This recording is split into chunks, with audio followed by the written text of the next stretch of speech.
have the pre-planned questions there.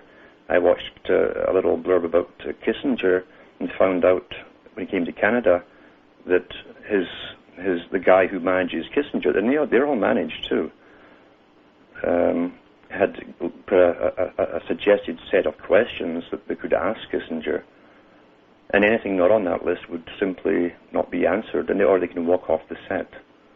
There's nothing spontaneous on television. Everything is produced as fake. It's fake. It's an essential arm of controlling your mind. Always has been. But in the movie Network, as he has these convulsive fits and then comes out with these messianic announcements in a comical fashion, he says a lot of truth, and eventually he's called up to see one of the big boys, one of the big guys who run the system, who runs it, and the guy tells him, he says that there is no America.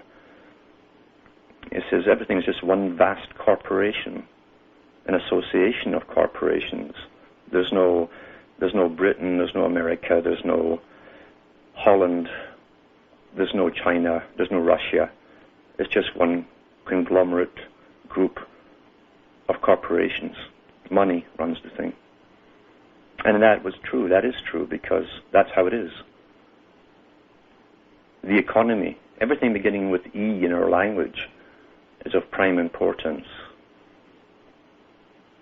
Prime importance is at the top.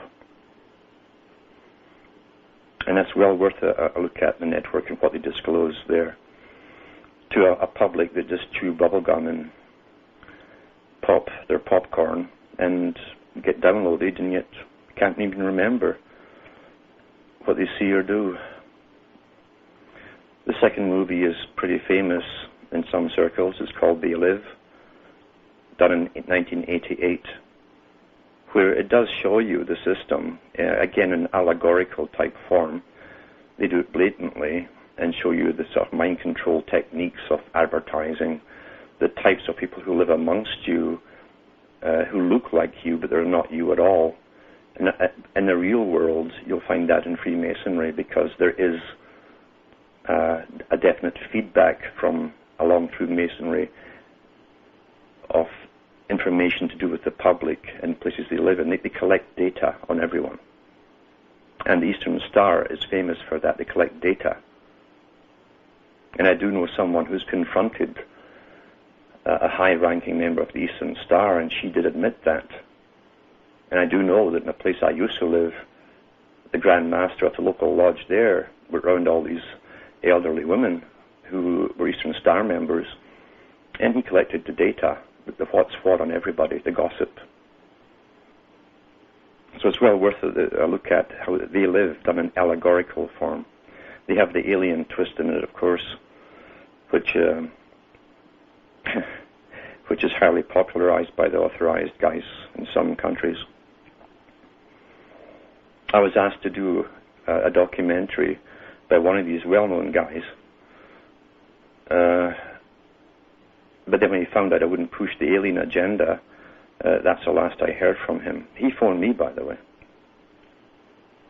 Third movie is the original Wicker Man, made in 1974.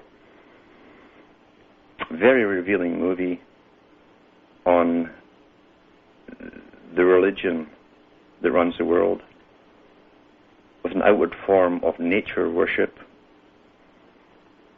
but also with an elite group at the top who play with people, and that's a very key part of it. They play with people as though they were bored. They know how we think. And in The Wicker Man, a policeman is sent from his little area in Scotland to an island off the west coast of Scotland, supposedly, to investigate a missing girl. And he's been actually lured there. And the whole movie is about how he's played with and how he comes across clues that are left out for him to pick up, knowing with each clue how his mind will work to the next part, and the next part, and the next part, to the very end, where he has become the willing fool for the sacrifice. He was a king's representative, so he was important. He came willingly, very important too. He was a virgin, very unique these days. But what was kind of funny to me was to see how they put a policeman there. Now, most policemen are pretty well Freemasons because it's almost mandatory to become a Freemason when you join the police force, the fraternity, the brotherhood of the police. And anyone who's visited policemen's homes will see their photograph of the person with their police cadet uniform on at graduation, and next to it is the Masonic one with their gloves and all the rest of it, because they must swear allegiance first to each other before they swear allegiance to serve you. They don't serve you, they serve the elite who employ them, protect and serve. But in the Wicker Man, he has the policeman has the proper British type and the British Commonwealth country type hat on, and round the hat's a band of black and white squares. It's a chessboard, it's a terracotta floor of Freemasonry as well. It's the two opposites. It's also the heaven and hell. They have the right to use the black force when necessary. And that's why they stand up for each other as well, and often change their little books and their stories to justify what they're doing. So that was the only part that didn't make sense, of course, but it takes someone to understand that, to see that. But well worth to look at is The Wicker Man, the original one, made in 1974. I believe there's a later one out which is going right off the wall, where there's some sort of monster involved. Another movie to see, which I didn't know was even out there, came out in 2003. Not publicized, just like The Wicker Man, was a movie called Control Factor. Excellent movie, which has a lot of fact in there to do with mind control, using microwave frequencies and the little microwave towers all around cities to control the minds of the public, but also a specialized secretive group of scientists with full authority using advanced types of weaponry who go in and chip the brains of certain individuals within the cities.